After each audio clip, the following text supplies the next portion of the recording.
عظيما.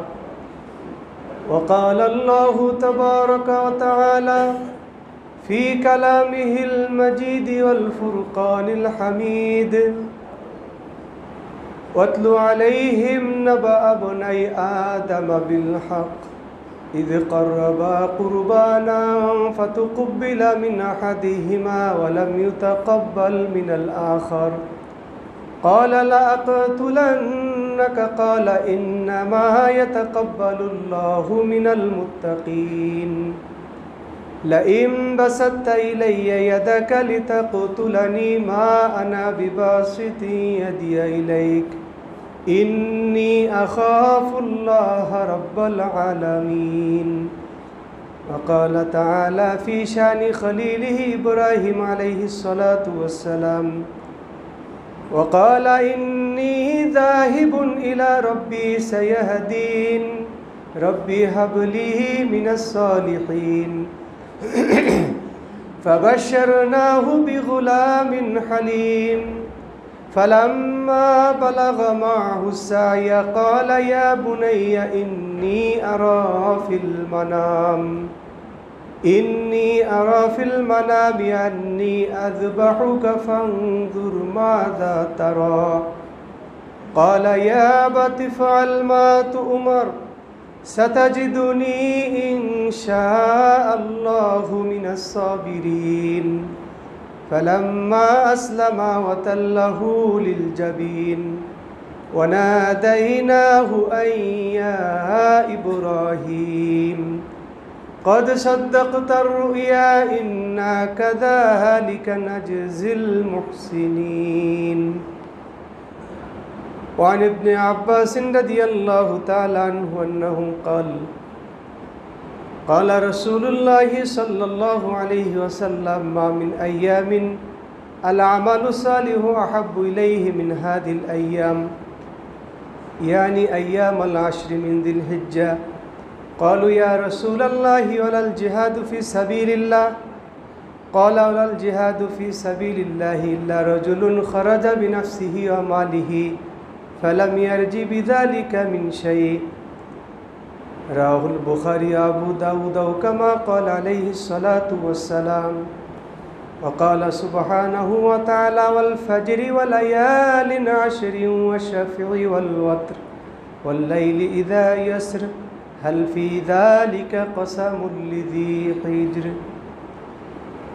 بارك الله لنا ولكم في القرآن العظيم ونفعنا وإياكم بالآيات الذكر الحكيم إنه تعالى جواد كريم. اللهم سبحانك لا علم لنا إلا ما علمتنا إنك أنت العليم الحكيم.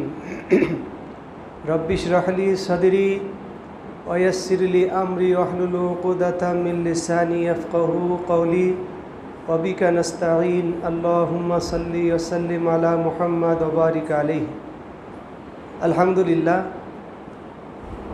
যাবতীয় প্রশংসা মহান আল্লাহ সুবহানাহু ওয়া তাআলার জন্য, যে আল্লাহ সুবহানাহু ওয়া তাআলা পবিত্র জিলহজ মাসে জুমার দিনে জামে মসজিদে আসার, খুতবায় অংশগ্রহণের করার মতো সুযোগ আল্লাহ তাআলা আমাদেরকে দিলেন, তৌফিক দিলেন।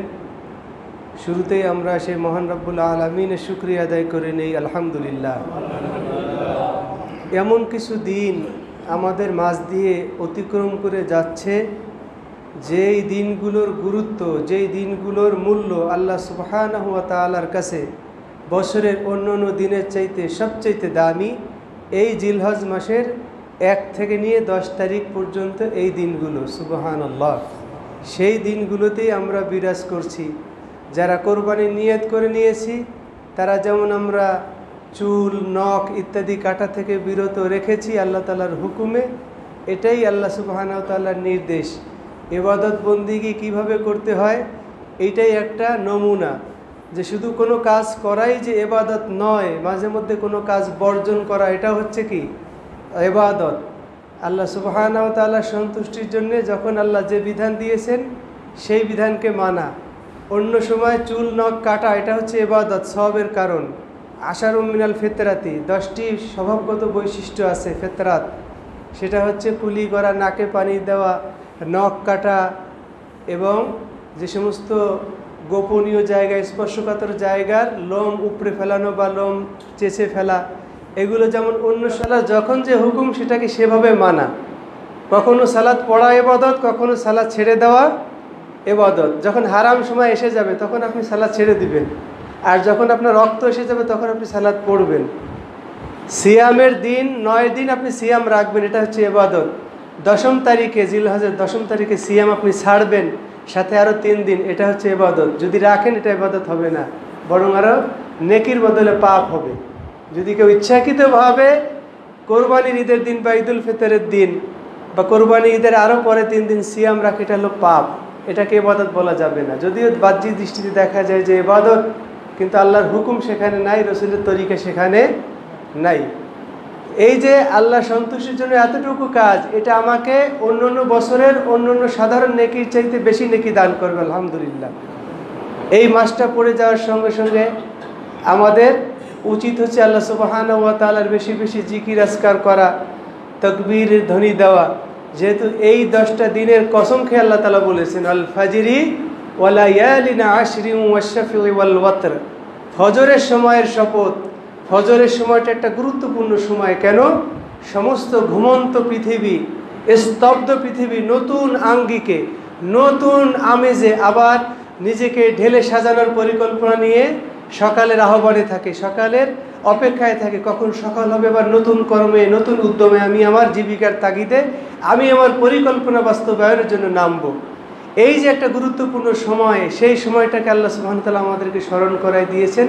এই ফজরের সময়ের কসম খেয়েছেন, সাথে সাথে কসম খেয়েছেন ওয়া লায়ালিন আশর, এই 10 দিনের শপথ, 10 রাতের শপথ। রাত বলতে এখানে দিনও এর মধ্যে শামিল। জিলহজ মাসের 1 তারিখ থেকে নিয়ে 10 তারিখ পর্যন্ত তাফসীরের মধ্যে এসেছে যে মুসা আলাইহিস সালাতু ওয়াস সালাম যে আল্লাহ সুবহানাহু ওয়া তাআলার কাছ থেকে যে তাওরাত নিয়ে আসলেন 40 দিন ইতিকাফ করার পরে, সেই 30 দিন যে তিনি পূর্ণ করেছিলেন, এরপরে আরও 10 দিন আল্লাহ তাআলা বাড়াই দিয়েছিলেন। সেই 10 দিন ছিল হলো জিলহজ মাসের 10 তারিখ। অত্যন্ত গুরুত্বপূর্ণ এই 10টা দিন। এই জন্য হাদিসের মধ্যে বলা হয়েছে যে পৃথিবীতে আল্লাহ তাআলার কাছে নেক আমল এত বেশি দামি না, এই 10 দিনের নেক আমল যত বেশি আল্লাহ তাআলার কাছে দামি। সাহাবায়ে কেরাম জিজ্ঞাসা করলেন, ইয়া রাসূলুল্লাহ, আমরা তো জানি জিহাদ ফি সাবিলিল্লাহ, যেখানে একজন মানুষ তার জান মাল সব কিছুকে ক্ষয় করে দেয়, এটা আপনি নিজেও বলেছেন আল জিহাদু জারওয়াতু সানামিহি আল জিহাদু ফি সাবিলিল্লাহ। যদি কেউ ধর্মের সুউচ্চ চূড়ায় আরোহণ করতে চায়, সেটা হচ্ছে জিহাদের মাধ্যমে আরোহণ করা সম্ভব। চূড়ান্ত ধার্মিক, একেবারে আল্লাহ ওয়ালা হয়ে যাবে, আল্লাহ তাআলার কাছে গ্রহণযোগ্যতা পাবে ধার্মিক হিসেবে, তাহলে সে হলো মুজাহিদ ফি সাবিলিল্লাহ হতে হবে তাকে। তো জিহাদ তো আমরা জানি অনেক দামি জিনিস, যেখানে আল্লাহ তাআলা বলছেন যে ওয়ালা তাকুলু লিমান ইউকতালু ফি সাবিলিল্লাহি আমওয়াত, আল্লাহর রাস্তায় গিয়ে যদি তারা মারা যায় কোনো বান্দা, তাহলে খবরদার তাদেরকে তোমরা মৃত বলবা না, বাল আহইয়াউন ইনদা রাব্বিহিম ইরযাকুন, বরং তারা জীবিত, রবের পক্ষ থেকে রুজিপ্রাপ্ত হয়। ওয়ালাকিন লা তাশউরুন, কিন্তু সেটা তোমরা টের পাও না। ওয়ালা তাহসাবান্নাল্লাযিনা কুতিলু ফি সাবিলিল্লাহি আমওয়াত, আল্লাহ তাআলা বলছেন যে খবরদার যারা আল্লাহর রাস্তায় জীবন বিসর্জন দিয়েছে তাদেরকে তোমরা মৃত মনে করবা না, তারা জীবিত। ইনদা রাব্বিহিম ইরযাকুন, রবের পক্ষ থেকে তারা রুজি প্রাপ্ত হয়। ফারিহিনা বিমা আতাহুম রব্বুহুম, তাদের রব তাদেরকে যা দিয়েছে তাতেই তারা সন্তুষ্ট হয়েছে। সুবহানাল্লাহ। এমন কোনো নেককার বান্দা নাই, বান্দি নাই যারা জান্নাতে যাওয়ার পরে দুনিয়াতে আসার আকাঙ্ক্ষা ব্যক্ত করবে একমাত্র শহীদ ফি সাবিলিল্লাহ ব্যতীত। যখন তারা দেখবে তাদের এই ক্ষতবিক্ষত শরীরের এত মর্যাদা দিয়েছে, মিশকের মতো সুঘ্রাণ বেরোচ্ছে রক্ত থেকে, এবং শহীদদের মর্যাদা নবীদের পরে এত মর্যাদা আল্লাহ সুবহানাহু ওয়া তাআলা দান করবেন, সমস্ত হাসরবাসীরা ঈর্ষান্বিত হবে যে আহ, শহীদদের কত মর্যাদা দেওয়া হয়েছে। তারপরে সেই শহীদদেরকে যখন বলা হবে তোমাদের কি চাহিদা আছে বলো, তখন তারা বলবে যে আল্লাহ, যে মর্যাদা তুমি দান করেছো আমাদেরকে, এই মর্যাদা আমরা যেন আরো বেশি করে পেতে পারি, আবার দুনিয়াতে পাঠাও, তোমার রাস্তায় গিয়ে জিহাদ করে শহীদ হয়ে আবার আমরা আখিরাতে ফেরত আসি, তাহলে আমাদের মর্যাদা আরো বৃদ্ধি হবে। কিন্তু সেটা তো সম্ভব হবে না, এটা তো তাদের মনের আকুতি বা আকাঙ্ক্ষা মাত্র। একবারই মৌত হবে, দ্বিতীয়বার আর দুনিয়াতে ফিরে আসা যাবে না। তো এত বড় মর্যাদাপূর্ণ জিনিস জিহাদ ফি সাবিলিল্লাহ, তো সাহাবায়ে কেরাম প্রশ্ন করলেন, ইয়া রাসূলুল্লাহ, আপনি যে বললেন এই 10 দিনের আমল জিহাদ ফি সাবিলিল্লাহর চাইতেও দামি, যে জিহাদে গিয়ে মানুষ চূড়ান্ত ধার্মিক হয়ে যায়, যে জিহাদে গিয়ে আল্লাহ তাআলার নৈকট্য হাসিল করে, যে জিহাদে গিয়ে মানুষ দিন প্রতিষ্ঠার মতো নেকি পায়, তাহলে এই জিহাদের চাইতেও কি বেশি নেকি? তখন আল্লাহ রাসূল সাল্লাল্লাহু আলাইহি ওয়াসাল্লাম বললেন যে হ্যাঁ, ওয়ালাল জিহাদু ফি সাবিলিল্লাহ, এই 10 দিনের নেক আমল যদি কেউ ঘরে বসে আমল করে, মসজিদে বসে আমল করে, নেক আমল করে, জিহাদের চাইতেও বেশি নেকি পাবে। সুবহানাল্লাহ। এরপরে আল্লাহ রাসূল বললেন যে তবে হ্যাঁ, একটা ব্যক্তি সমস্ত নেক আমলকারীকে ছাড়িয়ে যাবে, সে হলো রাজুলুন খারাজা বিনাফসিহি ওয়া মালিহি ফালাম ইয়ারজি মিন যালিকা বিশাই, তার জান মাল সব কিছু নিয়ে আল্লাহর রাস্তায় বের হয়ে গেছে, কোনোটাই বাড়িতে ফেরত আসেনি, না তার জীবনটা এসেছে, না তার টাকা পয়সা অর্থ সম্পদ কিছুই বাড়িতে এসেছে।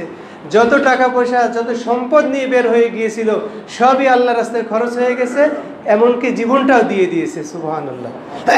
নেকিতে এই ব্যক্তির সাথে আর কেউ পারবে না, অতিক্রম করতে পারবেন এই ব্যক্তি বাদে। তো এর মতো যে হবে সে। এছাড়া অন্যান্য যত প্রকারের নেক আমলকারী আছে তাদের নেক আমলের পাল্লা এই 10 দিনের সাথে তুলনা করা যাবে না। সেই 10 দিনের মধ্যে আমরা আসি, বিরাজমান আসি। অনেকে সিয়াম রাখতেছেন, আলহামদুলিল্লাহ।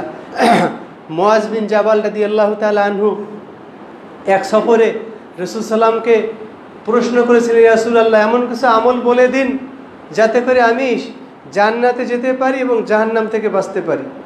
আল্লাহ নবী সাল্লাল্লাহু আলাইহি ওয়াসাল্লাম বললেন যে মুআজ, বিষয়টা খুবই জটিল, বিষয়টা খুবই কঠিন, তবে সহজ ওই ব্যক্তির জন্য যাকে আল্লাহ তাআলা সহজ করে দিবেন। তুমি আল্লাহ তাআলার ইবাদত করবা, তার সঙ্গে শরীক করবা না, এবং সালাত কায়েম করবা, সিয়াম পালন করবা, তারপরে হজ ফরজ হলে হজ করবা, ইত্যাদি ইত্যাদি। এরপরে আল্লাহ রাসূল সাল্লাল্লাহু আলাইহি ওয়াসাল্লাম বললেন যে আলা আদুল্লুকা আলা আবওয়াবিল খাইর, কল্যাণের দরজা খুলে যাবে হে মুআজ, এরকম দরজা খোলার কল্যাণ লাভ করতে পারবা তুমি, এরকম কি আমি লাইন বলে দেব? তখন মুআজ বিন জাবাল বলতেছেন, বালা ইয়া রাসূলুল্লাহ, হে আল্লাহ রাসূল, অবশ্যই আপনি বলুন। আল্লাহ রাসূল বললেন যে সিয়ামু জুন্নাহ, ভালো করে শুনে রাখো, সিয়াম হচ্ছে ঢাল। সিয়াম হচ্ছে কি? ঢাল, জাহান্নাম থেকে বাঁচার ঢাল। যখনই সিয়ামের মাধ্যমে আমার হৃদয় পরিশুদ্ধ হয়ে যাবে, হারাম ওয়াসওয়াসা, শয়তানি আঘাত, শয়তানি আক্রমণ, এটা আমাকে সহজে অ্যাটাক করতে পারবে না। ওই ঢালের মাধ্যমে আমি কী করতে পারবো? ঠেকাতে পারবো, প্রতিরোধ করতে পারবো। সেই সক্ষমতা আল্লাহ তাআলা আমাকে দান করবেন। এই জন্যই আল্লাহ তাআলা সিয়াম দিয়েছেন, যে কুতিবা আলাইকুমুস সিয়ামু কামা কুতিবা আলাল্লাযীনা মিন ক্বাবলিকুম লাআল্লাকুম তাত্তাকুন। সিয়াম সাধনা মানুষের দেহের দ্বারা সাধনা করা হয়, কিন্তু প্রভাবটা পড়ে হলো অন্তরে পড়ে গিয়ে। কারণ তাকওয়ার স্থানটা কোথায়? হৃদয়ের মধ্যে। আর তাকওয়া হাহুনা, আল্লাহ নবী সাল্লাল্লাহু আলাইহি ওয়াসাল্লাম ইশারা করছেন তার হৃদয়ের দিকে, বলছেন যে তাকওয়াটা থাকে হচ্ছে এখানে, কিন্তু এর কার্যকারিতা এটা অর্জন করা হয় অঙ্গ প্রত্যঙ্গের মাধ্যমে, না খেয়ে এবং স্ত্রী থেকে দূরে থেকে হলে তাকওয়া অর্জন করতে হয় সিয়ামের মাধ্যমে। এই সিয়ামের মাধ্যমে, ফরজ সিয়ামের পাশাপাশি যখন নফল সিয়ামে আমরা অভ্যস্ত হব, আমাদের নূরুন আলা নূর হবে, অর্থাৎ যতটুকু তাকওয়া ছিল সেই তাকওয়া আরও শক্তিশালী হবে। সুবহানাল্লাহ। কারণ ফরজ বাদ দিয়ে তো শুধু নফলের মাধ্যমে আমি কোনো সফলতা লাভ করতে পারবো না। হাদিসে কুদসি, বুখারী হাদিসের মধ্যে আল্লাহ সুবহানাহু ওয়া তাআলা বলেন যে আনা মান আদালি ওয়ালিয়ান ফাকাদ আযানতুহু বিল হারবি, যে ব্যক্তি আমার কোনো ওলির সঙ্গে দুশমনি করলো, আমি তার সঙ্গে যুদ্ধ ঘোষণা করলাম। এখন ওলি হয় কিভাবে? আল্লাহর ওলি হতে গেলে কি লাগে? আমরা তো মনে করি যে মাজারে পীরের কাছে গেলে মানে আল্লাহর ওলি হওয়া যায়। না, এগুলো ভুল ধারণা। আল্লাহর ওলি হতে গেলে কি লাগে? আল্লাহ সুবহানাহু ওয়া তাআলা বলেন যে মা ইয়াতাকাররাবু ইলাইয়া আবদি মিম্মা ইফতারাস্তু আলাইহি, আমি আমার বান্দার পরে যে বিষয়গুলো ফরজ করে দিয়েছি এইগুলো বাদ দিয়ে অন্য কোনো আমলের মাধ্যমে বান্দা আমার নৈকট্য হাসিল করতে পারে না। এরপরে আল্লাহ সুবহানাহু ওয়া তাআলা বলেন ওমা ইয়াজালু ইয়াতাকাররাবু ইলাইয়া আবদি বিন নাওয়াফিলি, বান্দা সর্বদা নফলে অভ্যস্ত থেকে ফরজের পাশাপাশি তখন আমার নৈকট্য হাসিল করতে থাকে। যে ফরজ সিয়ামও রেখেছে, নফলও রাখে, সোমবারে বৃহস্পতিবারে রাখে, মাসে 3টা যে সিয়াম আছে এটাও রাখে। আবার ফরজ সালাতও পড়ে, 5 ওয়াক্ত সালাত, সাথে সাথে নফলও পড়ে, ইশরাক পড়ে, আওয়াবিন পড়ে, তাহাজ্জুদ পড়ে, এছাড়াও অতিরিক্ত কিছু নফল সালাত পড়ে যেগুলো হিসাবের বাহিরে, মানে সুন্নাতে গায়রে রাতে বা সুন্না বহির্ভূত, সাধারণ নফল যেটাকে বলা হয়, এরকম সালাতও বান্দা অতিরিক্ত পড়ে। এভাবে জাকাতও দেয়, আবার সাধারণ সাদাকাও করে। যেগুলো হক আদায় করা জরুরি সেই হকও আদায় করে, এবং পাড়া প্রতিবেশী আত্মীয় স্বজনের হকও আদায় করে। এইভাবে আল্লাহ তাআলার হুকুম যেটা আবশ্যক সেটাকে বাদ দিয়ে অতিরিক্ত কিছু সে কাজ কর্ম করে আল্লাহ সন্তুষ্টির জন্য, এটাকে বলা হয় নফল ইবাদত। এই নফল ইবাদত যখন বান্দা বেশি বেশি করে, আল্লাহ সুবহানাহু ওয়া তাআলা বলেন যে হাত্তা উহিব্বাহু, আমি ওই বান্দাকে মহব্বত করতে থাকি। আর যখন আমি বান্দাকে মহব্বত করতে থাকি, ফাকুনতু সামাহুল্লাযী ইয়াসমাউ বিহি ওয়া বাসারহুল্লাযী ইয়াবসুরু বিহি ওয়া ইয়াদাহুল্লাতী ইয়াবতিশু বিহা ওয়া রিজলাহুল্লাতী ইয়ামশি বিহা, তখন আমি বান্দার চোখ হয়ে যায় যা দ্বারা সে দেখে, তার কান হয়ে যায় যা দ্বারা সে শোনে, তার হাত হয়ে যায় যা দ্বারা সে ধরে, আমি তার পা হয়ে যায় যা দ্বারা সে চলে। সুবহানাল্লাহ। মুফাসসিরিন কিরাম বলেন, মুহাদ্দিসিন কিরাম, এই হাদিসের ব্যাখ্যা হচ্ছে সেই চোখ, সেই কান, সেই হাত, সেই পা দ্বারা অকল্যাণের কোনো কিছুই বের হয় না। সুবহানাল্লাহ। শুধু কল্যাণই কল্যাণ বের হয়, অর্থাৎ শরীয়ত বহির্ভূত কোনো কাজ বের হয় না। এছাড়াও মাঝে মধ্যে কিছু বরকতও দেখা দিতে পারে, যেমন সাহাবায়ে কিরাম দেখিয়েছেন রসুলের তত্ত্বাবধানে থেকে, রসুলের অধীনে থেকে, আবার রসুল দুনিয়া থেকে চলে যাওয়ার পরেও সাহাবায়ে কিরামের হাত, পা, চোখ দ্বারা অনেক সময় এমন বরকত প্রকাশিত হয়েছে যা সাধারণ মানুষের পক্ষে সেই মর্যাদা অর্জন করা সম্ভব না। খলিফাতুল মুসলিমিন আমিরুল মুমিনিন খুতবা দিচ্ছেন মদিনার মেম্বারে বসে, দূরে অনেক হাজার হাজার মাইল দূরে কাফেলা পাঠাইছেন ইরানে যুদ্ধের জন্য কাফেলা পাঠাইছে। হঠাৎ তিনি ডাক দিয়েছেন, ইয়া সারিয়া আল জাবাল, সেনাপতির নাম ছিল সারিয়া। সারিয়াকে বলে, সারিয়া তুমি পাহাড়ের দিকে দেখো। লোকজন বলতেছে, আমিরুল মুমিনিন, আজকে খুতবার ভিতরে একটা অপ্রাসঙ্গিক কথা শুনলাম, আপনি বললেন যে হে সারিয়া, পাহাড় থেকে বাঁচবে মানে কি? বলতেছে, আমি দেখতে পেলাম হঠাৎ করে যে শত্রু দল পাহাড়ের উপর থেকে ওত পেতে আসে, পাথর দিয়ে তাদেরকে আক্রমণ করবে। আল্লাহ তাআলা এটা আমাকে দেখাই দিয়েছেন, তাই আমি সঙ্গে সঙ্গে আওয়াজ দিলাম। তো সেই আওয়াজ সেখানে পৌঁছাবে, আল্লাহ চাইলে পৌঁছাবে। 1 মাস পরে যখন বিজয়ের খবর আসলো মদিনাতে, তোমরা কি ওমরের আওয়াজ শুনতে পেয়েছিলে? প্রশ্ন হলো তাদের প্রতি। বলে যে হ্যাঁ, আমরা ওমরের মতো একটা আওয়াজ আমাদের কানে আল্লাহ তাআলা পৌঁছাই দিয়েছেন। সুবহানাল্লাহ। আমি বান্দার হাত হয়ে যায় যা দ্বারা সে ধরে, বান্দার চোখ হয়ে যায় যা দ্বারা সে দেখে, বান্দার পা হয়ে যায় যা দ্বারা সে চলে। সাদ ইবনে আবি ওয়াক্কাস রাদিয়াল্লাহু তাআলা আনহু যখন পারস্য বিজয়ের জন্য দাজলা নদীর এপারে গিয়ে থামলেন, বললেন যে দেখো, এরা খেওয়াগুলো সব তুলে নিয়ে গেছে, ব্রিজও নাই, নদীর এপারে রাখবো ইসলামের কালেমা, নাকি নদীর ওপারেও গিয়ে ইসলামের ঝান্ডা উঁচু করতে হবে, দিন প্রতিষ্ঠা করতে হবে, তোমাদের মন্তব্য কি চাও? তারা সকলে বলতেছে, আমরা চাই যে নদীর ওপারেও গিয়ে পুরো পারস্য যেন ইসলামের ছায়াতলে চলে আসে, এটাই আমরা চাই। তাহলে নির্ভয়ে একেবারে আল্লাহর উপরে ভরসা করে আমার সাথে তোমরা নদীর ভিতরে ঝাঁপায় পড়ো। সুবহানাল্লাহ। হাসবুনাল্লাহু নি'মাল ওয়াকিল, নি'মাল মাওলা ওয়া নি'মান নাসির। সমস্ত সেনাবাহিনী সহ তারা নদীর উপরে ঝাঁপিয়ে পড়েছেন, নদী পাড়ি দিয়ে চলে গেছেন। নদীতে তারা তলিয়ে যাননি, ডুবে যাননি, কারণ ফি সাবিলিল্লাহ তারা নেমে গেছেন। আমি বান্দার পা হয়ে যায় যার দ্বারা সে চলে, এটাও এক ধরনের বরকত। তবে এটা আল্লাহ সুবহানাহু ওয়া তাআলা খাস কিছু বান্দাদের দ্বারা জহের করিয়ে দেন। এরকম ফরজের পাশাপাশি যখন আপনি নফলে অভ্যস্ত হয়ে যাবেন, আল্লাহ তাআলা প্রথমত আপনাকে শরিয়া বিরোধী কোনো কাজ করাবেন না, এটা হলো বড় কারামতি আপনার জন্য। এরপরে চাইলে আল্লাহ তাআলা অন্য কোনো বরকত আপনার মাধ্যমে জহের করতে পারেন, সেটা মুখ্য না। মুখ্য হলো শরিয়া বিরোধী কোনো কাজ হবে না, এটাই আপনার জন্য কল্যাণ।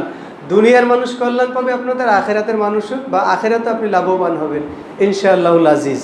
কারণ আল্লাহর ওলি হওয়া ছাড়া, আল্লাহর ঘনিষ্ঠতা লাভ করা ছাড়া কবরে, আখিরাতে, মিজানে কোনো কাজ হবে না, কোনো সহায় কেউ থাকবে না, একমাত্র আল্লাহ সুবহানাহু ওয়া তাআলা।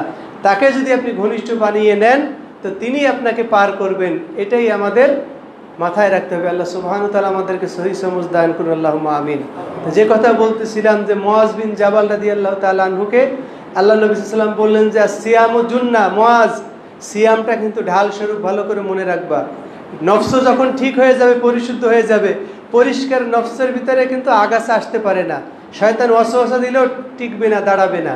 এই জন্য ওই যে আমরা এই 9 দিন অনেকে সিয়াম রেখেছি, অথবা সামনে একটা সিয়াম আছে, বিশেষ করে আরাফার দিবসের সিয়াম। নবী সাল্লাল্লাহু আলাইহি ওয়াসাল্লাম বলেন 9 তারিখের সিয়াম যেটা আছে, সিয়ামু ইয়াউমি আরাফাতা আহতাসিবু আলাল্লাহি আইয়ুকাফিরাস সানাতাল মাযিয়াতা ওয়াল বাকিয়াতা। সুবহানাল্লাহ।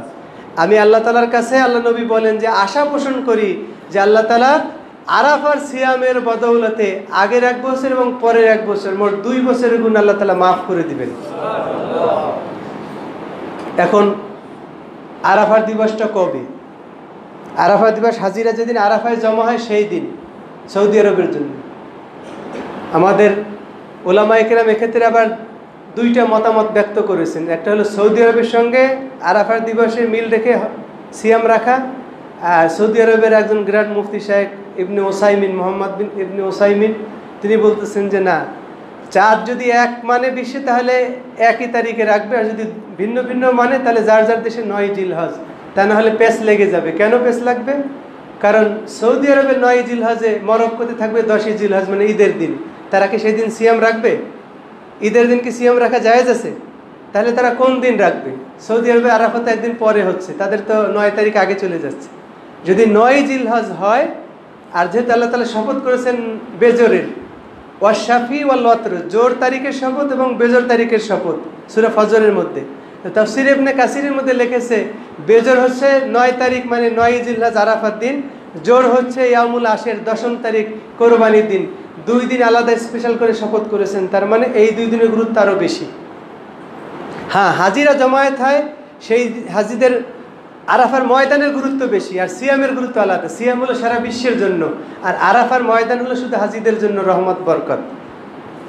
সিয়ামটা যদি সারা বিশ্বের লোক রাখবে, এমন একটা সিদ্ধান্তে আমাদেরকে আসতে হবে যেন সবাই রাখতে পারে, সবাই রাখতে পারে। তো 9 জিলহজ যেহেতু মিডিয়া আসার আগে আমরা কিন্তু এত মতবিরোধ ছিল না, ওই 9 তারিখ গুনে গুনে কিন্তু আমরা রেখেছি আজীবন।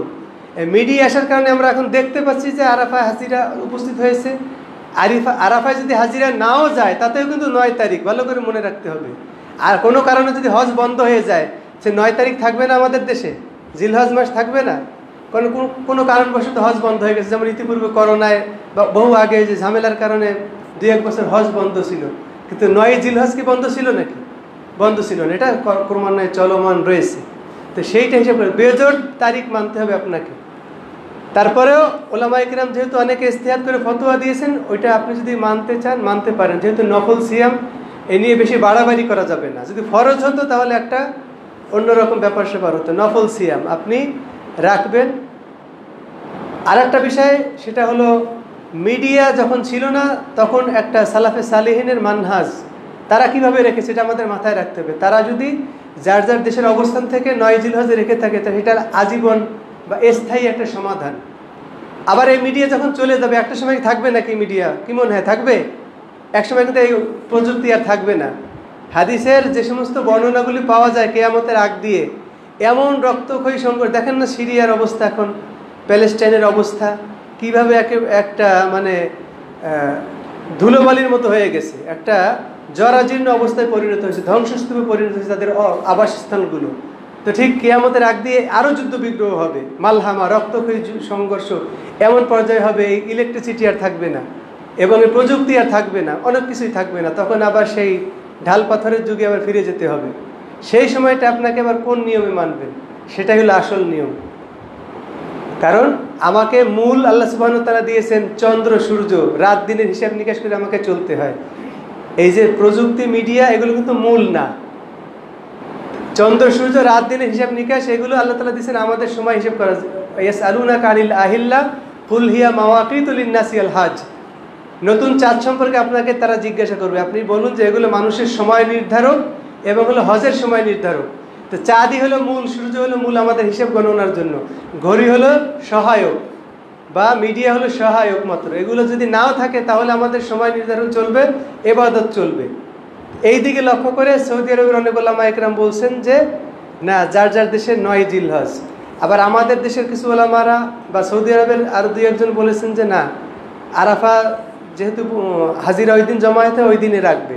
তো 2 ধরনের মত লক্ষ্য করা যায়। তো যার কাছে যেটা সমুচীন মনে হয় বা ভালো মনে হয়, শক্তিশালী মনে, সেটা মানতে পারেন, অসুবিধা নাই।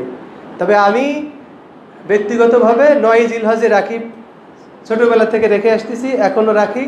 কারণ আমার নিকটে দলিল স্পষ্ট আছে 9 জিলহজই হবে। যদিও আমি দেখতে পাচ্ছি যে আরাফার দিন হাজিরা বসে গেছে টিভির মাধ্যমে, কিন্তু চাঁদের হিসেবে তো আমি একদিন পিছাই আছি। দেখলেই তো হবে না, আমি তো দেখতে পাচ্ছি যে তারা ঈদ করতেছে সৌদি আরবে, দেখলেই তো আমার ঈদ হবে না, কারণ আমি চাঁদের হিসেবে একদিন পরে আছি। রোজায় যেমন একদিন পরে আছি, ঈদের হিসাবে একদিন পরে আছি, কোরবানিতে একদিন পরে আছি। আবার হাদিসের যে শব্দ আছে যে ইয়াউমে আরাফা, আরাফার দিবস বলা হয়েছে, তারিখ তো বলা হয়নি। এটা একটা আমাদের মানে জ্ঞানের স্বল্পতা। ইয়ামুন নাহার মানে কোরবানির দিন, এটা যে 10ই জিলহজ কোনো সন্দেহ আছে? ইয়ামুল তারবিয়া শব্দ হাদিসে বলা হয়েছে মানুষের পরিচয়ের জন্য, জানানোর জন্য। ইয়ামুল ফেতের, ঈদুল ফেতরের দিন। তো ঈদুল ফেতরের দিন যে পহেলা শাওয়াল, এটা বুঝতে আর কারো বাকি থাকে? শাওয়াল মাসের পহেলা দিন, এটা যে ঈদুল ফেতরের দিনে তারিখ আর বলা লাগে হাদিসে? কোথাও হাদিসে তারিখ বলা নেই, কিন্তু তারপরেও ঈদুল ফিতর মানে হচ্ছে কোন তারিখ? শাওয়াল মাসের পহেলা তারিখ। আর কোরআনে বেজরের শপথ করা হয়েছে, 10 দিনের মধ্যে বেজরটা হচ্ছে 9ই জিলহজ, ভালো করে মনে রাখতে হবে। আর হাদিসেও বিভিন্ন আঙ্গিকে বলা হয়েছে, বা মুহাদ্দিসিন ইকরাম, মুফাসসিরিন ইকরাম সবাই একমত যে 9 তারিখ হলো আরাফার দিন, এতে কোনো সন্দেহ। আর আজীবন 9 তারিখে আরাফার দিবস বসে আসছে। ওই 9 তারিখে কেন্দ্র করে আরাফার মানে সৌদি আরবের বাহিরের হাজিরা আদি যুগ থেকে সিয়াম রেখে আসছে সেইভাবে। তা না হলে তো যদি আপনি বলেন যে আরাফার মানে ময়দানের সঙ্গে খাস, ময়দানে যেদিন বসবে, তাহলে ওই যে বলছিলাম যারা মরক্কোর অধিবাসী, তারা ওই দিন ঈদের দিন তাদের সিয়াম রাখতে হবে, তারা ওই আরাফা সিয়াম রাখতেই পারবে না। আবার দেখা গেল যে হাজিরা আরাফা ময়দান ছেড়ে যখন মুজদালিফার দিকে রওনা দিবে সূর্যাস্তের সময়, তখন কোরবানির রাত চলে আসলো সৌদি আরবে, কোরবানির রাত। তখন কেবল আপনার আলাস্কা বা পশ্চিম আমেরিকায় সাহারি খাওয়ার সময় হলো। তো তাদের আরাফা সিয়ামের মিল হলো কোথায়? ভৌগোলিক অবস্থান থেকে মিল হবে? হবে না। এই বিশেষ কিছু কারণে দলিল আমার কাছে এটাই স্পষ্ট হয়েছে যে আমার দেশের বা যার যার অবস্থান থেকে 9 জিলহজ। আর যাদের কাছে বিপরীতটা দলিল স্পষ্ট মনে হয়, তারা সেটা রাখতে পারেন, অসুবিধা নাই। তবে রাখলে নিয়ত করে আশা পোষণ করা যায় যে আল্লাহ সুবহানাহু ওয়া তাআলার কাছে, যে আল্লাহ তাআলা আগের 1 বছর এবং পরের 1 বছরের গুনাহ আল্লাহ তাআলা মাফ করে দিবেন। সুবহানাল্লাহ। সিয়াম রাখার পালা গেল। বেশি বেশি জিকির আজকার চলতেছে আমাদের এই দশকগুলোতে, তকবীর বলা, বিশেষ করে 9ই জিলহজ ফজর থেকে নিয়ে 13ই জিলহজ আসর পর্যন্ত। ওই যেই হাদিসে বলা আছে যে আরাফার দিন, ওই আরেক হাদিসে বলা আছে আরাফার দিন ফজর থেকে মিনার শেষ দিন পর্যন্ত, সেখানে কিন্তু তারিখ বলা নেই। কিন্তু আমাদের দেশে তাকবীর বলি আমরা 9ই জিলহজ ফজর থেকে না? ভালো করে বোঝেন ব্যাপারটা। 9ই জিলহজ ফজর থেকে তাকবীর বলা শুরু করি, সেখানে কিন্তু তারিখ বলা নেই। সেই হাদিসে বলা আছে মিন ফাজরি ইয়াউমি আরাফাতা ইলা আখিরি আইয়ামি মিনা, ফজরে আরাফার দিন ফজর থেকে মিনার শেষ দিন পর্যন্ত। তো আরাফার দিন কি 2টা হয় নাকি? অনেকের প্রশ্ন। আরাফার দিন একটাই। সৌদি আরবের 9ই জিলহজ, আমাদের দেশে 9ই জিলহজ। আমাদের দেশে যেমন আমরা তাকবীর বলি 9ই জিলহজ ফজর থেকে, ওই দিন আমি সিয়াম রাখলে আরাফার সিয়ামই পেয়ে যাবো ইনশাআল্লাহ। এটা গেল সিয়ামের পালা। এরপরে তাকবীর সুন্নতে মুআক্কাদা তাকবীর, এটা যে 9ই জিলহজ ফজর থেকে নিয়ে 13ই জিলহজ আসর পর্যন্ত এই 17 ওয়াক্ত সালাতে আমাদেরকে তাকবীর বলতে হবে আল্লাহু আকবার, আল্লাহু আকবার, লা ইলাহা ইল্লাল্লাহু, আল্লাহু আকবার, আল্লাহু আকবার, ওয়ালিল্লাহিল হামদ। এটা 9ই জিলহজ ফজর থেকে নিয়ে প্রত্যেক ফরজ সালাতের পরে। আর এমনি জিলহজের চাঁদ দেখার পরে আপনি এই তাকবীর অনবরত পড়তে পারেন বা পড়বেন। সাহাবায়ে কিরামের মধ্যে অনেকে এমন ছিলেন, বাজার হচ্ছে সবচাইতে নিকৃষ্ট জায়গা, তারপরে তারা বাজারে যেতেন মানুষদেরকে স্মরণ করায় দেওয়ার জন্য যে এই দশক হচ্ছে আল্লাহ তাআলার বরত্বের ধ্বনি দেওয়ার দশক, আল্লাহ তাআলার জিকিরের দশক, আল্লাহ সুবহানাহু ওয়া তাআলার বরত্বের ধ্বনি দিতে হবে। এটাকে স্মরণ করানোর জন্য অনেক সাহাবায়ে কিরাম বাজারে যেতেন তারা, এবং তারা জোরে জোরে তাকবীর বলতেন আল্লাহু আকবার, আল্লাহু আকবার, লা ইলাহা ইল্লাল্লাহু, আল্লাহু আকবার, আল্লাহু আকবার, ওয়ালিল্লাহিল হামদ। বেশি বেশি দান সাদকা করবেন সাধ্য অনুযায়ী, যতটুকু সাধ্যে কুলায়। এছাড়া তওবা করবেন, বিগত জীবনের পাপ থেকে তওবা করে ফিরে আসবেন। এই দিনে যদি আপনি ফিরে আসতে পারেন, তাহলে অন্য দিনে ফিরে আসার চাইতে আরও বেশি নেকি পাবেন। যেহেতু আল্লাহ তাআলা বলছেন যে ইল্লা মান তাবা ওয়া আমিলা আমালান সালিহা ফাউলাইকা ইউবাদদিলুল্লাহু সাইয়্যাতিহিম হাসানাত। আকাশ ছোঁয়া পাপ যদি কেউ করে, এরপর যদি খাঁটি তওবা করে ফিরে আসে, তাহলে ওই গুনাহ সহ আল্লাহ সুবহানাহু ওয়া তাআলা বলেন সমস্ত গুনাহ আমি আল্লাহ নেকি দ্বারা বদলাই তাকে ফিরাই নেব। সুবহানাল্লাহ। তো যদি অন্য দিনে তওবা করে ফিরে আসতেন, এই দশকে ফিরে আসেন, দুটো সমান হবে। অন্য দিনে নেকি দ্বারা বদলাই আল্লাহ যে পরিমাণ বদলাইতেন, এই দিনে ফিরে আসলে তওবা করে আল্লাহ তাআলা নেকি আরো বেশি দান করবেন। সুবহানাল্লাহ। আর এই দশকের মধ্যে সবচেয়ে শ্রেষ্ঠ দিন হচ্ছে কোরবানির দিন। কোরবানির দিন কোরবানি করার চাইতে আল্লাহ তাআলার কাছে বড় প্রিয় আমল আর কিছু নাই। যাদের উপরে আমাদের কোরবানির দায়িত্ব বর্তাইছে, নিয়ত করেছি, তাদের জন্য কোরবানির বিষয়গুলো মাথায় রাখা অত্যন্ত জরুরি। পৃথিবীর ইতিহাসে দেখা যায় সর্বপ্রথম কোরবানি শুরু হয়েছিল হচ্ছে গিয়ে আদম আলাইহিস সালামের 2 সন্তান হাবিল আর কাবিলের মাধ্যমে।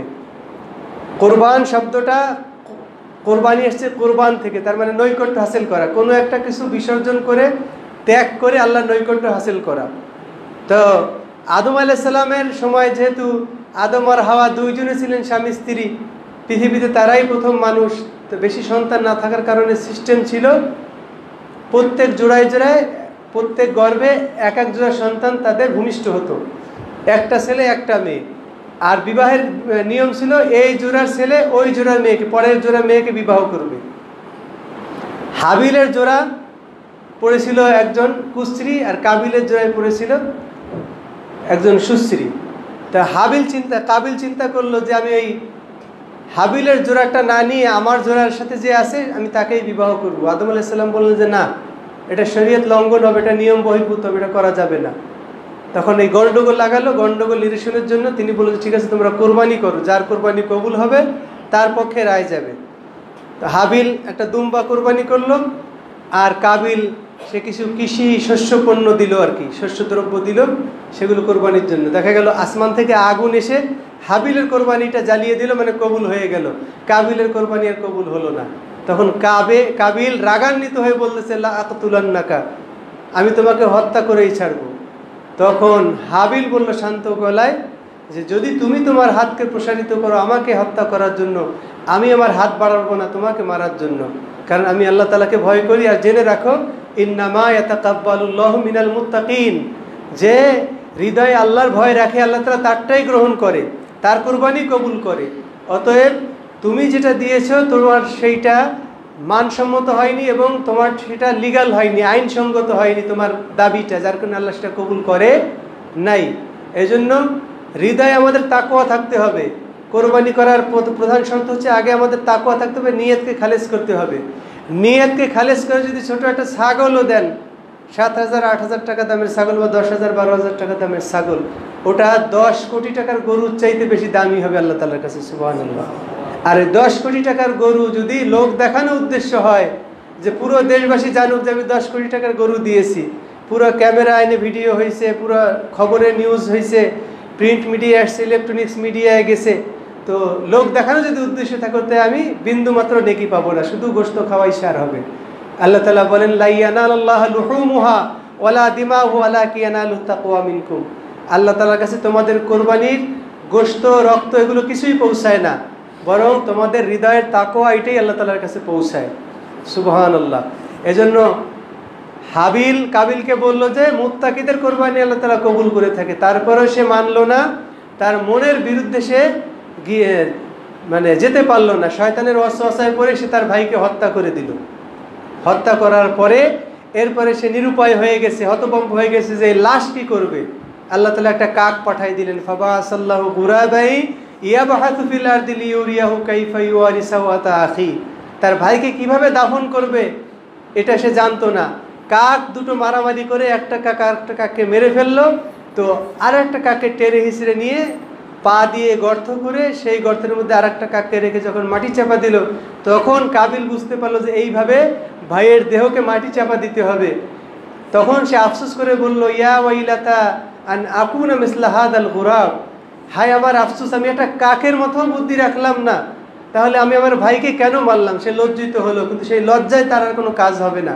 হাদিসে আল্লাহ রাসূল সাল্লাল্লাহু আলাইহি ওয়াসাল্লাম বলেন পৃথিবীতে যত হত্যাকাণ্ড সংগঠিত হবে তার একটা অংশ কাবিলের আমলনামায় চলে যাবে, নাউযুবিল্লাহি মিন জালিক। এরপরে দ্বিতীয় স্টেপে কোরবানি আসলো ইব্রাহিম আলাইহিস সালামের কাছ থেকে। ওই যে আগে ঘটনা শুনেছেন আপনারা, শিশুপুত্র ইসমাইল আর হাজেরাকে রেখে ইব্রাহিম আলাইহিস সালাম ফিলিস্তিনে চলে গেছেন, মাঝে মধ্যে এসে দেখে যান। আল্লাহ তাআলা বলেন ওয়াকালা ইন্নী যাহিবুন ইলা রাব্বি সায়াহদিন, যখন তার কওম তাকে তাড়িয়ে দিতে চাইলো, তারা বলে যে আমি আমার রবের দিকে চলে যাব, মানে রবের পথে চলে যাব, তিনি আমাকে পথ দেখাবেন। এরপর তিনি দোয়া করলেন রব্বি হাবলি মিনাস সালিহিন, হে আল্লাহ পৃথিবীতে থাকতে গেলে একটা ভবিষ্যৎ প্রজন্ম দরকার, তুমি আমাকে একটা নেককার সন্তান দান করো। আল্লাহ তাআলা বলেন ফাবাশশারনাহু বিগুলামিন হালিম, একটা বোধসম্পন্ন গোলাম, একটা বুদ্ধিমান ছেলে আমি তাকে দান করলাম। সুবহানাল্লাহ। কেমন বুদ্ধিমান? আল্লাহ তাআলা বলেন যে দেখেন, ফালাম্মা বালাগা মাহু সাইয়া, ওই ছোট্ট সন্তানটা যখন তার পিতার সঙ্গে কাজকর্ম করার বয়সে উপনীত হলো, 10 থেকে 12 বছর বয়সের মধ্যে উপনীত হলো, তাফসীরের মধ্যে আসছে ফালাম্মা বালাগা মাহু সাইয়া ক্বালা ইয়া বুনাইয়া ইন্নী আরা ফিল মানাম, ছেলেকে ডাক দিয়ে বলতেছে, বৎস আমি স্বপ্নে দেখেছি, আন্নী আযবাহুকা ফানজুর মাযা তারা, আমি তোমাকে জবাই করতেছি, এখন তুমি তোমার মতামত ব্যক্ত করো।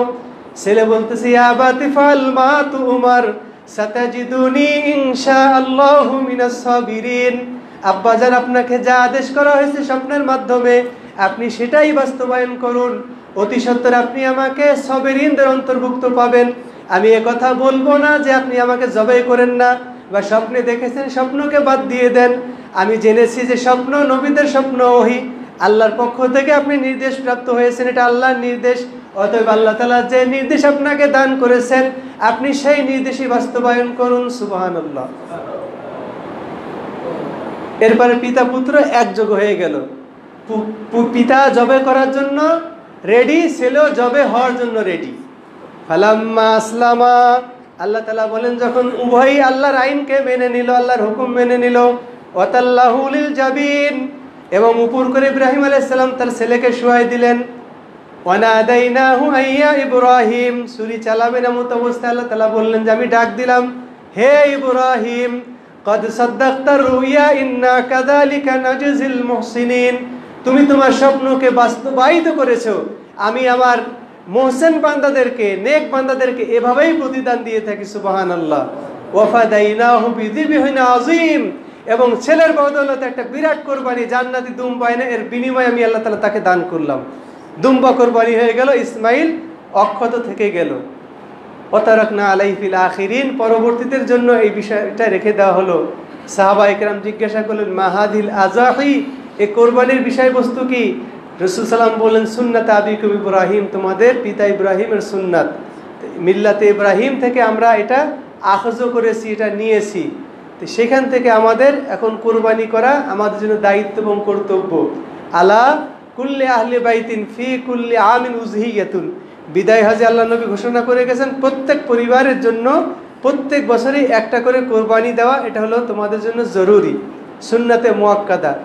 মান ওয়াজাদা সাতান আইয়ুযহিয়া ওয়া লাম ইউযহি ফালা ইয়াকরবান্না মুসাল্লানা, যে আমাদের মধ্যে কোরবানির সামর্থ্য পেল অথচ সে কোরবানি করলো না, সে যেন আমাদের ঈদগাহে না আসে, সেভাবে আল্লাহ নবী ধমকি দিয়েছেন।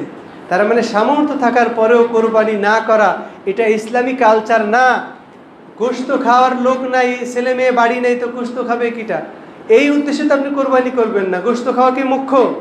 লা ইয়ানালাল্লাহু লুহুমুহা ওয়ালা দিমাউহা ওয়ালাকিন ইয়ানালুহু তাকওয়া মিনকুম। গোশত খাওয়ার লোক না থাকলে কি হয়েছে? তাকওয়া পৌঁছানোর জায়গা আছে না? জবে যখন আল্লাহর নামে করে দিবেন, লক্ষ লক্ষ কোরবানি হয় মক্কাতুল মুকাররমা মিনার ময়দানে। কতজন হাজি গোশত খেতে পারে?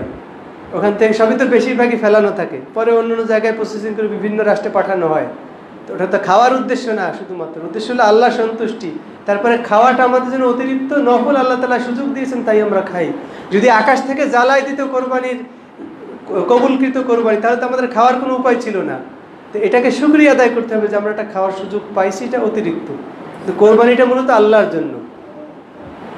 আল্লাহ তাআলা বলেন যে যখন কোরবানির কাজ সমাধা হয়ে যাবে, ফাইদা ওয়াজাবা জুনুবুহা ফাকুলু মিনহা ওয়াতিমুল কানি আল মুতাররা, তখন সে কোরবানির গোশত থেকে নিজেও খাও এবং যারা সচ্ছল অসচ্ছল আছে সবাইকে খাও। তার মানে পাড়া প্রতিবেশী হোক, আত্মীয় স্বজন হোক, এদের মধ্যে যারা সচ্ছল আছে তাদেরকেও দিতে পারো, যারা অসচ্ছল আছে তাদেরকেও দিতে পারো। এখন যদি এমন হয় পরিবারে 20 জন আছে, একটা ছাগল কোরবানি দিয়েছে, তো 20 জনই তো লাগে, তো কাউকে দেওয়ার প্রয়োজন নেই। অনেকে মনে করে 3 ভাগে ভাগ করা এটা মনে হয় ফরজ বা ওয়াজিব, কিছু না। কোরবানিটাই তো আপনার সুন্নাত, ভাগ করা ওয়াজিব হয় কি করে? বোঝেন নাই? কোরবানি করাটা হলো সুন্নাতে মুআক্কাদা। সাহাবায়ে কেরাম অনেকে মাঝে মধ্যে বাদ দিয়েছেন খোলাফায়ে রাশিদার, আবু বকর ওমরের মতো লোক। কেন? যাতে মানুষ বোঝে যে এটা ফরজ ওয়াজিব কিছু না, সুন্নাতে মুআক্কাদা, এটা করাটা দায়িত্ব কর্তব্য, মানে এমন সুন্নাত যেটা করাটা উচিত, বিনা কারণে ছাড়া যাবে না, এরকম সুন্নাত। তো এটা করাটাই হলো সুন্নাতে মুআক্কাদার মধ্যে পড়ে, আর আপনি এটাকে ভাগ করা ওয়াজিব বানাই দিয়েছেন, তাহলে হলো কেমনে? হ্যাঁ, ভাগ করে দিতে হবে এই জন্যই যে আত্মীয় স্বজনের সম্পর্ক বজায় রাখতে হবে, যেহেতু এটা ইবাদতের মধ্যে গণ্য।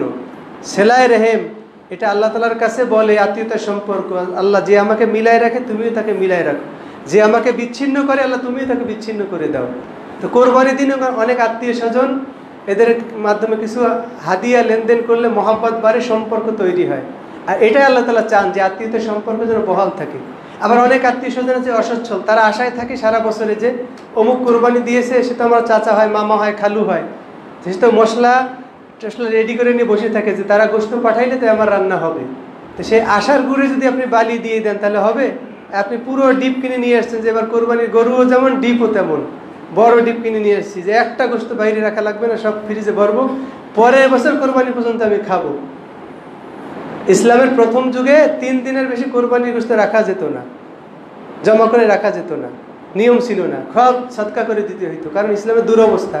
সেই নিয়ম যদি থাকতো আপনারা ডিপ রাখা লাগতো, আর ডিপ কোনো কার্যকরী হতো না। তা আল্লাহ তাআলা সেই সুযোগটা দিয়েছেন, আপনি তো সারা বছরই কিনে খেতে পারেন, যে কোরবানি দিতে পারে এই সিজনে সে সারা বছর কিনে খেতে পারে, সেই সক্ষমতা তার আছে। তা আপনি এই কয়েকদিনের জন্য নিজেকে একটু বিলীন করেন। কোরবানি মানে কি? উৎসর্গ করা আল্লাহর সন্তুষ্টির জন্য, আল্লাহর নৈকট্য লাভের জন্য আপনি উৎসর্গ করেন নিজেকে। যেহেতু উৎসর্গ করে অত টাকা খরচ করে কোরবানি দিয়েছেন, একটু আত্মীয় স্বজন পাড়া প্রতিবেশী তাদের প্রতি খোঁজ রাখেন। এটা হবে কি আল্লাহ তাআলা রাজি হবেন, তারাও কিছু উপকৃত হবে, তাদের মন থেকে একটা দোয়া আসবে, আপনার রহমত বরকত হবে, বালা মুসিবত আপনার থেকে দূরে সরে যাবে। আর আত্মীয় স্বজন যদি নাখোশ হয়, দেখা যাবে যে অনেক রকমের বিপদ আপদ আপনাকে গ্রাস করে ধরবে, আল্লাহ নারাজ হয়ে যাবে, যেহেতু আপনি তাদের হক আদায় করতেছেন না। মানুষের হক আদায় না করলে সেজন্য এমন এমন মুসিবত আসে, সেটা আমরা অনেক সময় টেরও পাই না, যে কী ব্যাপার, ছেলের অসুখ মোটে সারে না, ছেলের এত টাকা খরচ করতেছে, কিছুতে কিছু হয় না, কোনো না কোনো জায়গায় ঘাপলা আছে। দেখেন আপনি কোনো না কোনো জায়গায় সমস্যা আছে, হয় টাকার মধ্যে হারাম ঢুকে গেছে, অথবা কোনো কারো হক নষ্ট হয়েছে, অথবা আল্লাহর কোনো আইন লঙ্ঘন করেছি, অথবা কোনো হারামের সাথে জড়িত আছি। যে কোনো এক কায়দায় আপনার মুসিবত আসবে, সেটা ডাইরেক্ট গজব হোক যে আসমান থেকে ঠাটা করেছে, এরকম হতে পারে। সংসারে অবনিবনা, ঝই ঝামেলা, তারপরে শান্তি নেই, একটা অশান্তি, জঞ্জাল ভাব, এটাও এক ধরনের আযাব, যেটা আপনি অনুভব করতে পারেন না যেটা আযাব, কিন্তু এগুলোও আযাবের মধ্যে গণ্য। কোন আযাব দিয়ে যে আল্লাহ তাআলা আপনাকে শায়েস্তা করবে এটা আপনি বুঝবো না। তো দান সাদাকা এগুলোর মাধ্যমে বিপদ আপদ বালা মুসিবত সবগুলো শেষ হয়ে যাবে, আল্লাহ তাআলা উঠাই নিয়ে চলে যাবেন ইনশাআল্লাহুল আজিজ। এজন্য কোরবানির দিনে আমরা কি করব? আত্মীয় স্বজন এবং গরিব দুঃখীর হকটা ঠিকমতো আদায় করে দেবো ইনশাআল্লাহ। এতে আল্লাহ তাআলা আমাকে আরও বরকত দান করবেন, কারণ দান করলে কখনো সম্পদ কমে না, বরং আরও কি হয়? বাড়ে। আল্লাহ নবী বলছেন 3টা বিষয় আমি কসম দিয়ে বলতে পারি, 3টা বিষয় যদি কসম দিতে ভুল হবে না। মা নাকাসাত মালু আবদিন মিন সাদাকাতিন, দান করলে, প্রথম কসম হচ্ছে এই বিষয়ে যে দান করলে কখনো বান্দার সম্পদ কমে না, সুবহানাল্লাহ, বরং আরও বেড়েই যায়।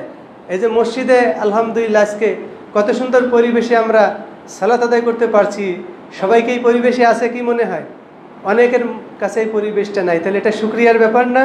আলহামদুলিল্লাহ, আগের জুমায় এসেছি আর এক পরিবেশ, আজকে আলহামদুলিল্লাহ তার সাথে আরও ভালো পরিবেশ, ঠান্ডার মধ্যে আমরা পড়তে পারতেছি। তো এটা একটা সুযোগ না? তাই শুকরিয়া আদায় করতে হবে, পাশাপাশি খেয়ালও রাখতে হবে যে এই ব্যবস্থাপনাগুলো যে হলো, কিসের মাধ্যমে হলো, কিভাবে হলো, এর মধ্যে কোনো ম্যাট্রিয়াসের প্রয়োজন আছে কিনা, আমার কিছু করণীয় আছে কিনা, এগুলো একটু মাথায় রাখতে হবে। আল্লাহ তাআলা আমাদেরকে মাথায় নিয়ে এই মসজিদকে আরও উন্নতির শিখরে নিয়ে যাওয়ার জন্য আমাদের শ্রম এবং বুদ্ধিকে কাজে লাগানোর তৌফিক আল্লাহ তাআলা দান করুক। এবং এখানে যে অর্থের প্রয়োজন আছে সেটাও যেন আমাদের মন খুলে আল্লাহ সুবহানাহু ওয়া তাআলা এর পিছনে ব্যয় করে আখিরাতের পাথেও গোছানোর তৌফিক আল্লাহ তাআলা দান করুন, আল্লাহুম্মা আমিন। তো কোরবানি যে বিষয়টা বলছিলাম, গোশত আপনারা নিজেরা খাবেন, চামড়াগুলো কি করবেন? চামড়া তো এখন ধরাশায়ী এক অবস্থা। বাংলাদেশের মতো একটা দেশে মাদ্রাসাগুলো বেশিরভাগে বছরের একটা বড় অংশের খরচ উঠে আসতে থাকে কোরবানির চামড়াতে। আমার মনে আছে আমাদের ওস্তাদরা কোরবানির দিন আমাদের কোনো ছুটি ছিল না, মাদ্রাসায় নিয়ে যাইতো, বিভিন্ন এলাকায় কালেকশনের জন্য ভাগ করে দিয়ে দিচ্ছে চামড়া কালেকশন। তা আমাদের ছোটোবেলা বোঝেন 2092 থেকে নিয়ে 94-96 এই সময়ের যখন চামড়া ছিল 2000-1800-2200 টাকা দিয়ে চামড়া কিনতে দেখেছি আমি আমাদের ওস্তাদদেরকে। সেই জামানায় 2200 টাকা দিয়ে চামড়া কিনে সেই চামড়া বিক্রি করে লাভ করে মাদ্রাসার বড় একটা খরচ জোগাইছে। আর আমাদের সময় খাবার ছিল 2 বেলা, সেই 2 বেলা খাবারের ব্যবস্থা তারা ফ্রি খাবারের ব্যবস্থা করে দিয়েছেন ছাত্রদের জন্য, যারা গরিব অসহায় আর যাদের পড়ালেখা ভালো, 2টা মানে পয়েন্টে তারা খাবার ফ্রি বিতরণ করেছেন। একেবারে অসহায় আর যাদের পড়ালেখার মান ভালো, 80-র উপরে নাম্বার যাদের, এই 2টা সিস্টেমে খাবার দিতে, তাও 2 বেলা, সকালবেলা ডাইল ভাত, দুপুরবেলায় বিকেলের তরকারি, এই হলো সিস্টেম ছিল। এখন তো অনেক মাদ্রাসা আলহামদুলিল্লাহ 3 বেলা খাবার হয়ে গেছে। এটা কিন্তু বাতিলদের সহ্য হয় না যে মাদ্রাসা থেকে দিনদার পরহেজগার উঠে আসবে, ইউনিভার্সিটি ঢুকবে, ইউনিভার্সিটি আস্তে আস্তে মাদ্রাসা হয়ে যাবে। অনেকে মন্তব্য করতেছে যে ইউনিভার্সিটি ছেলেতে পরীক্ষায় এসে মাদ্রাসা ছেলেরা ফার্স্ট হয় কেন, এরা এত বেশি ভর্তি হয় কেন, এদের গা জ্বালা উঠে গেছে। তুমি ইংরেজিতে ফেল করে আসছো বা তুমি ফাঁকি দিয়ে আসছো, তারা তো পড়াশোনা করে আসছে, আরবিতে যেমন পাকা ইংরেজিতে তেমন পাকা, তুমি পারো না, এটা তোমার দোষ। এখন তোমার গা জ্বালা করে তো লাভ নেই। আমাদের ছেলেরাও, এতিমখানায় পড়া ছেলেরাও ইউনিভার্সিটিতে পড়তেছে। এখন সাতক্ষীরা একটা মাদ্রাসায় আমি খেদমতে ছিলাম, গালিব সাহেবের মাদ্রাসা, দারুল হাদিস আহমদি সালাফিয়া, সেখান থেকেও অনেক এতিমখানার ছেলেরাও পড়ে পড়ে আস্তে আস্তে তারা ইউনিভার্সিটিতে পড়েছে, ভর্তি আছে এখন অনেক ছেলে পেলে। তো এই যে তারা আসছে, তো তাদের গাত্রদাহ শুরু হয়ে গেছে। তারা চাচ্ছে যে মাদ্রাসাগুলোকে যদি শেষ করে দেওয়া যায় তাহলে মৌলবাদী আর থাকবে না। আর আল্লাহ তাআলা কি বলছেন যে ইউরিদুনা লিইউতফিউ নূরাল্লাহি বিআফওয়াহিহিম আল্লাহু মুতিম্মু নূরিহি ওয়ালাউ কারিহাল কাফিরুনাল ফাসিকুনাজ জালিমুন। তারা চায় যে তাদের মুখের ফু দিয়ে তাদের আল্লাহর দ্বীনের বাতিকে নিভাই দিবে, আর আল্লাহ চায় যে দ্বীনের বাতি জ্বলবে, ইনশাআল্লাহ জ্বলবে। ঈমানদারদের যদি ঈমান থাকে হৃদয়ে, কোরবানির চামড়া তারা মাটি দিয়ে হলেও তাদের পকেটের টাকা দিয়ে মাদ্রাসাগুলিকে তারা সচল রাখবে, তেল দিবে ইনশাআল্লাহ। তো যাই হোক, চামড়াগুলোর দাম পড়ে গেছে, তারপরে যতটুকু আছে, আপনাদের পার্শ্ববর্তী সালাফি একটা মাদ্রাসা আছে জানেন, মাদ্রাসা দারুস সুন্নাহ, সেখানকার আমি একজন শিক্ষক হিসেবে, প্রতিনিধি হিসেবে আপনাদের কাছে উদাত্ত আহ্বান জানিয়ে যাচ্ছি, আপনারা সেখানে মাদ্রাসার চামড়াটা দেওয়ার চেষ্টা করবেন। মাদ্রাসার ফোন নাম্বার কালেকশন করে ফোন দিলে আপনার চামড়াটা এসে নিয়ে যাবে। আর যদি পাঠাই দিতে পারেন ইনশাআল্লাহ ভাড়া দিয়ে দেওয়া হবে ইনশাআল্লাহ মাদ্রাসার পক্ষ থেকে, ভালো হয়। আর না পারলে ফোন দিবেন, এসে চামড়াটা নিয়ে যাবে। আমাদের এখানে প্রায় 450 ছেলেকে ভর্তুকি দেওয়া হয় জাকাত ফান্ড থেকে, সাদাকা ফান্ড থেকে। 1200-1400 প্লাস ছাত্রছাত্রী ভর্তি হয়েছে এই বছরে আলহামদুলিল্লাহ। তো তাদের মধ্যে 450কে ভর্তুকি দেওয়া হয়। তাদের ভর্তুকির বাজেট হচ্ছে 70 লাখ টাকার মতো বছরে। এই টাকাটা তো আপনার আমার দানের টাকাই, জাকাতের টাকা, ওষুধের টাকা বা ফেতরার টাকা ইত্যাদি, মানে দান সাদাকা থেকে এটা ভর্তুকিটা দেওয়া হয়। আর যারা ভর্তুকি পাওয়ার উপযুক্ত না, তারা নিজেরা টাকা দিয়েই খায়, টাকা দিয়ে পড়াশোনা করে বেতন দেয়। এই অবস্থার মধ্যে সেখানে আছে আলহামদুলিল্লাহ। সারা বাংলাদেশের মধ্যে একটা সুনাম বয়ে আসছে মাদ্রাসা দারুস সুন্নাহ আলহামদুলিল্লাহ। আপনাদের টাকা বিফলে যাবে না। একটা ছেলে যদি মানুষ হয়ে আসে, ফেরত আসছে না, কিছু ছেলে আমাদের আশেপাশে খেদমত আছে বিভিন্ন জায়গায়, তারা আপনাদের টাকা পয়সা দিয়ে সহযোগিতা পেয়ে তারা দিনী শিক্ষায় তাদের সময়টাকে কাজে লাগিয়ে কেউ মদিনায় যাচ্ছে, ফেরত আসতেছে, মাদানি হয়ে আলেম হয়ে আসতেছে, আপনাদেরকে আবার দিন শিখাচ্ছে। এটা একটা সদকায়ে জারিয়ার মতো। তো এগুলোর প্রতি খেয়াল রাখাটা আমাদের দায়িত্ব, কর্তব্য। খেয়াল রাখবেন ইনশাআল্লাহ, আল্লাহ আপনাদেরকে জাযায়ে খায়ের দান করবে, আল্লাহুম্মা আমিন। এছাড়াও কোরবানির আরও কিছু মাসলা মাসাইল আছে যেগুলো একবারে বলা সম্ভব না। সালাতের পরে আপনারা যারা থাকবেন ইনশাআল্লাহ প্রশ্নোত্তর পর্ব থাকলে আপনারা প্রশ্ন করবেন, সেখানের মাধ্যমে জানা যাবে যে কেমন বয়সী হতে হবে, পশুর ধরন কী ইত্যাদি ইত্যাদি। সবগুলো মাথায় রেখেই কোরবানি করতে হবে আল্লাহর সন্তুষ্টির জন্য। আল্লাহ তাআলার কাছে এই দোয়াই আমরা করি যে আল্লাহ সুবহানাহু ওয়া তাআলা যেন আমাদের কোরবানি এবং আমাদের এই 10 দিনের নেক আমল করার তৌফিক দান করুক, নেক আমলগুলোকে কবুল করে নিক, আল্লাহুম্মা আমিন। এবং এই দশক যাওয়ার পরে এই 10 নেক আমলের প্রতি যে আমাদের একটা ঝোঁক বা গুরুত্ব, এটা যেন আমাদের হৃদয়ে আল্লাহ তাআলা বহাল রেখে দেন, আল্লাহুম্মা আমিন। যাবতীয় পাপাচার, যাবতীয় নোংরা কাজ, শিরিক বেদাত যেগুলো আছে, এগুলোকে আল্লাহ সুবহানাহু ওয়া তাআলা আমাদের সামনে ঘৃণার বস্তু হিসেবে তুলে ধরেন, আল্লাহুম্মা আমিন।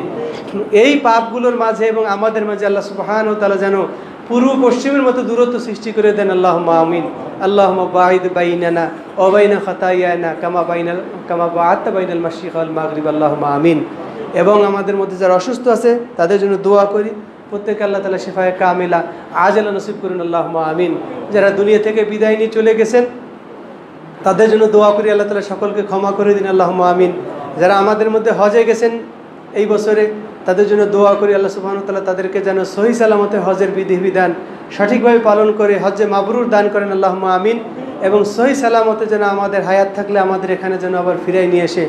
আল্লাহুম্মা আমিন। আকুলু কাওলি হাযা আস্তাগফিরুল্লাহ লি ওয়া লাকুম ওয়া লিসাইরিল মুসলিমিন।